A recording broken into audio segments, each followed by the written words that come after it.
दंडोत प्रणाम.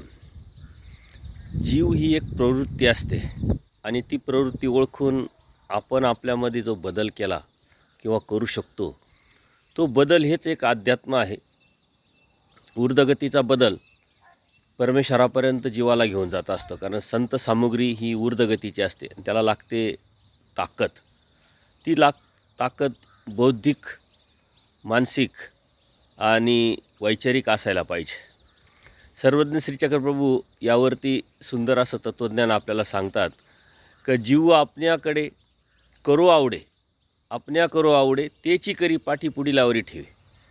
हा जो जीव आहे, जे आपल्याला करावंसं वाटतं तेच करतो, परंतु जर काही त्यामध्ये पराजय झाला, काही नुकसान झालं, काही चुकीचं घडलं, ते मात्र दुसऱ्यावरती ढकलत असतो का याच्यामुळं झालं, असं झालं, तसं झालं, आणि हेच असंत कर्माला सुरुवात होत असते.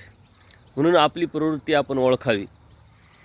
आपण जसं आहोत तसं आपण आपल्याला ओळखावं आणि जसं आहे तसंच आपण आपल्याला ठेवावं, समाजापुढं असावं.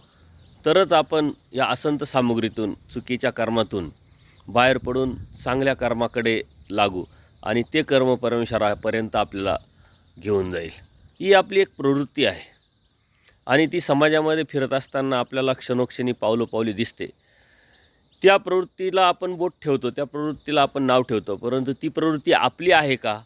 आणि जर आपली असेल तर त्यातून बाहेर पडणं ही आपलंच काम आहे. म्हणून आपण आपली चुकी मान्य करून दुसऱ्यांवरती न ढकलता आपण जर त्यातून बाहेर पडलो आणि आपल्या जीवनामध्ये जर बदल केला, तर परमेश्वरपर्यंत आपला जो अध्यात्म प्रवास आहे तो आपल्याला घेऊन जाईल आणि परमेश्वर प्राप्त होईल. दंडोत प्रणाम, दंडोत प्रणाम.